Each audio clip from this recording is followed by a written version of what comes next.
Hello, and thank you for watching our presentation today. I'm Nick Webber. I'm Associate Professor in Media at Birmingham City University. I'm Sam Mengqi. I'm a PhD student in Birmingham City University. And in this short video, we're going to explore the concept of the nationally inflected video game, drawing on examples from British and Chinese games to understand how video games operate to represent and arguably to constitute the nation. There has been a lot of cultural policy activities in recent decades focused on the idea of so-called national video games in support of active campaigns of soft power projections like the Great Britain campaign or the Chinese national promotion strategy summarized by the idea of telling a good story of China, 讲好中国故事. Policy mechanism identify and supports explicitly national cultural texts, of which video games are one example, often to serve established market interest in such products. The economic and the nationalistic dimensions of such initiatives focus on the consumption of products and services which emerge from specific national contexts are made within the boundaries of particular nations. In our talk today, we want to cast the net of nationally inflected games across a broader terrain. In his recent chapter in Lenny Swanwell's game history and the local, Stefan Menneberg is clear that video games have never been global, and he points to the way localization mechanisms have been used to create the illusion of global gaming industry. Through localization, video games are culturally decontextualized, and the friction between the global and the national is rendered invisible. The sense of the national as a form of global locality is common in writing around local game studies, and one implication of Menneberg's argument is thus that we can assume that all games demonstrate national qualities of some kind. Our interest here is in interactions between these localities and between the local and the global. So we want to move past the reductive nationalism of cultural policies which construct British or Chinese video games as those made in the UK or in China to restitute those conceptions in a global context. Our analysis involves a quick look at 4 case study games, each of which allows us to understand something about the interplay of the national and the global. To think about Britishness, we're going to look at 2 games made in Australia, The Hobbit, developed by Beam Software and published by Melbourne House in 1982, and Untitled Goose Game, developed by House House and published by Panic in 2019. For Chineseness, we look at Chinese Parents, developed by Moyuan Games and published by Coconut Island Games in 2018, and Oriental Empires, developed by Bob Smith and John Carline and published by Iceberg Interactive in 2017. Through these examples, we want to explore 4 questions. What does it mean for a video game to be British or Chinese? And how is this made apparent both within the game and without? What do processes of localization and regulation do to video games' nationality? How are tensions between what Koichi Obuchi called cultural odor and cultural fragrance managed? And perhaps most importantly here, can a Chinese or British game be made by someone who is neither of these things and lives in neither of these places? Benedict Anderson famously argued that media is a key constituent of the nation, bringing together a national community around shared consumption practices, which engage with a common set of values and ideas. Our conception of national media, then, has long been focused on a sense of something produced not only of the nation, but for the nation, to encompass dispense the population with a national project. However, the contemporary framing of national media is often considerably more cynical.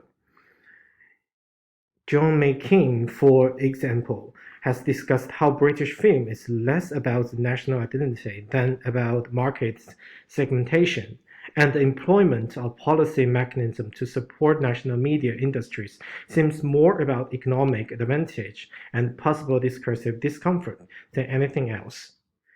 In terms of video games specifically, national culture is rendered visible through cultural policies which shape national video games industries, creating incentives intended to attract game business. In Europe, In particular, these are often excused as cultural rather than economic interventions to comply with state aid laws, and the national video games are recognized through state-led processes, usually cultural tests. This process insists that such games must be made on the nation's territory and reflect national interest. While Chinese cultural policy doesn't employ this model, the idea of Chinese characteristics 有中国特色的 is well established in the discourse of the Chinese nation, and the Chinese government has been generally supportive of large operations in the video game space, such as Tencent. Although this relationship has also evidenced tensions. So, Chinese game made in China for a Chinese audience can be expected to speak to a specific local context and include a range of local cultural references. It is straightforward to say such video games as nationalistic given the constraints of audience and context. But how can we think about games which are situated outside this simple space? These games might have been rendered global through heavy localization, as Manneberg indicates, itself a very locally specific and inconsistent process. They may have been made outside the national context by a range of creators and for a range of audiences. They may contain extensive, seemingly local cultural references and yet have no direct national connection. However cynically motivated they might be, national policy frameworks are useful for reflecting on the national dimensions of games. Cultural tests set out a rules-based system of determining whether or not something is national. They're most commonly applied to film, but some also apply to video games. They usually attend to a range of dimensions in their assessment of culturalness, the national cultural context of a text, the engagement it has with broader dimensions of national culture, most commonly heritage, the location of its production, and the citizenship or residency of its producers. For our analysis, we want to prioritize national culture rules, rather than economic aspects, and we aren't going to apply a specific test because they vary in their criteria. Instead, we'll extract some key principles from a number of tests and use them to think more generally about national culture and video games. We can identify key areas of interest which are common across almost all EU cultural tests. Explained in terms of games, we can think of these as follows: the setting or location of the game, the plot, underlying material, story or subject of the game, the characters in the game, and the languages used in the game.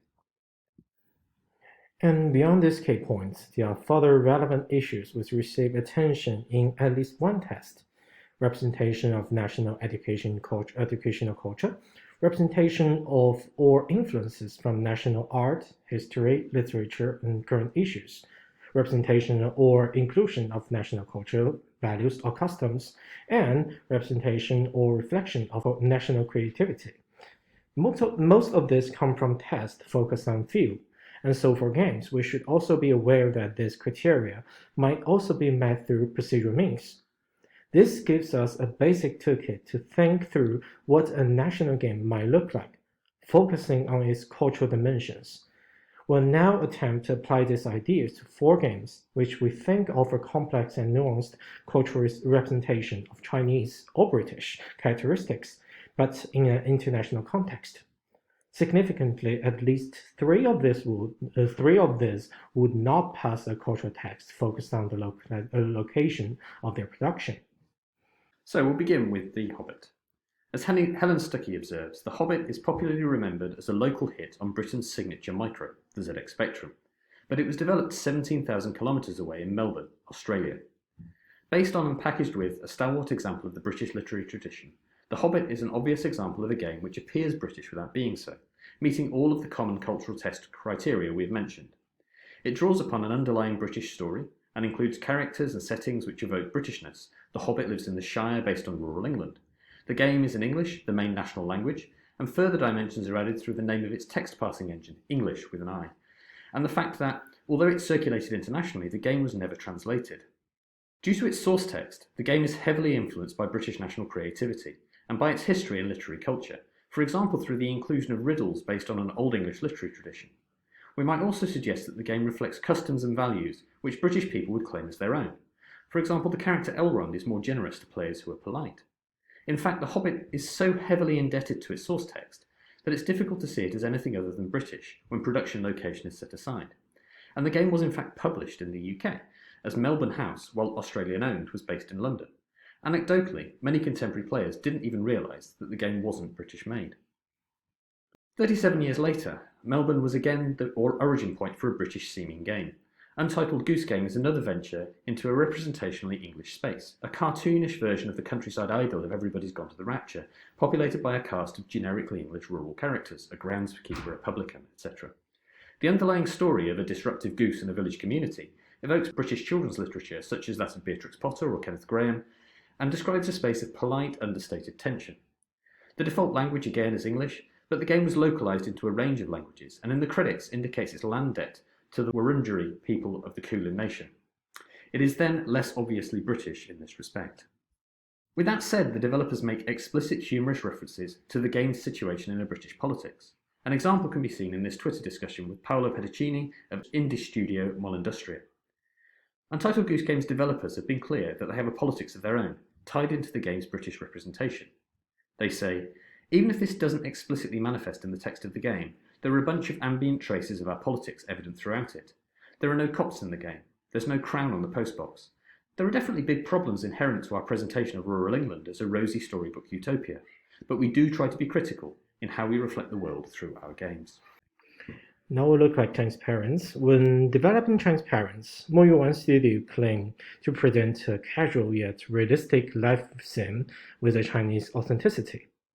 The game stimulates a Chinese kid's life from birth to college entrance examination.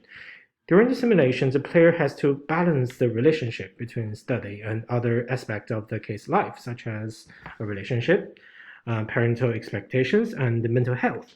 The game's underlying plot and setting invoke certain kinds of Chineseness. For example, a minigame about the red pocket fight reflects a Chinese tradition where kids receive red pockets from parents and relatives at Chinese New Year.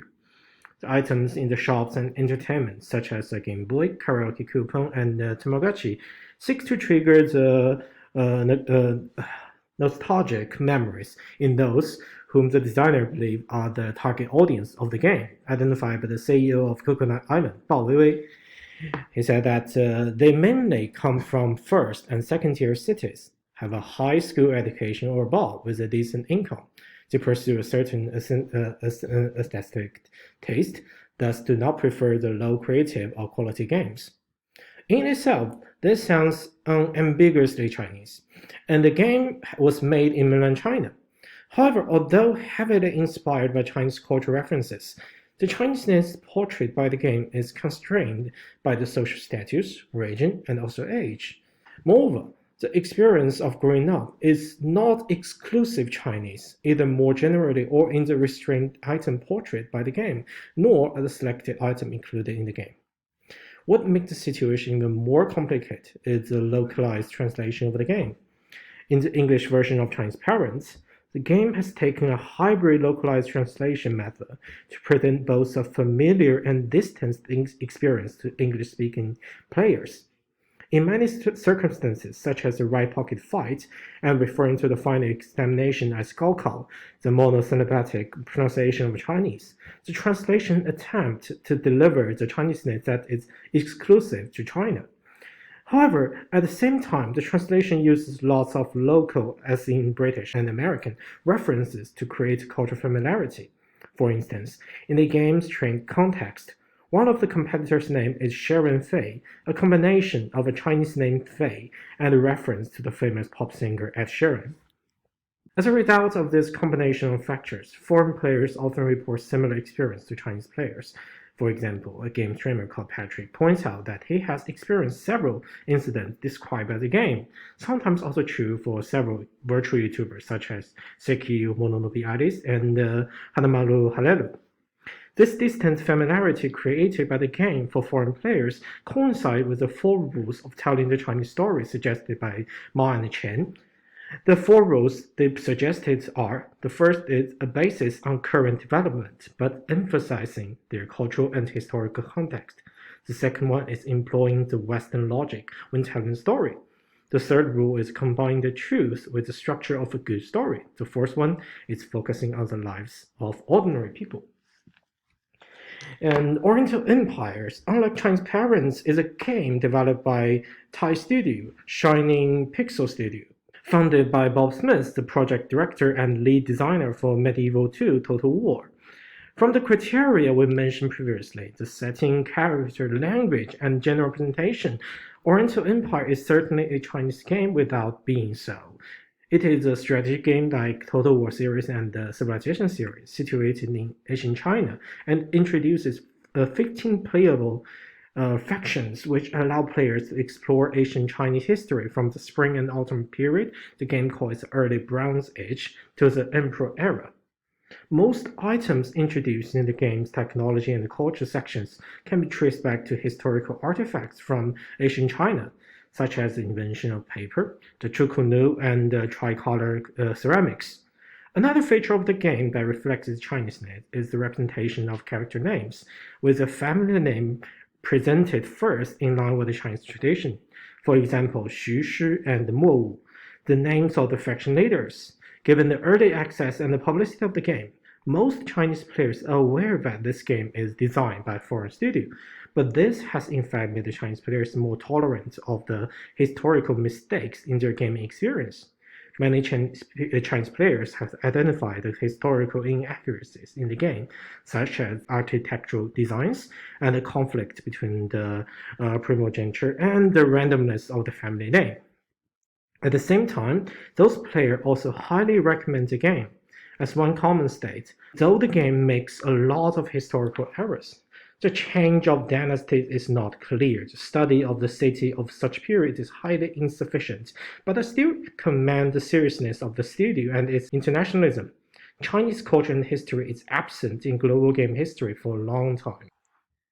As will be evident here, at least 3 of these games aren't strictly British or Chinese by the standards of, for example, a cultural test, nor could they be considered to be such even by fairly ambitious national authorities without falling back on some distinctively colonialist claims. Equally, it's undeniable that all of these games engage directly with the political, social, and historical context of these countries, and their development emerges in part from either British or Chinese influence, given the historical imperial connections between Britain and Australia, and the substantial presence of China in the contemporary history and media landscape. All of these games offer representational themes, characterization, and use of language, which serve to embed them in a sense of Britishness or Chineseness, including in some cases the representation of ways of life and current affairs. Specifically in the case of Chinese Parents, we can say how localization and cultural regulation interacts with the game to make it national and yet not, to produce a hybrid nationality which sits a cross between China and Anglophone West. Both here and in Oriental empires, there is a careful but successful balance between cultural order and cultural fragrance, although staged in different places.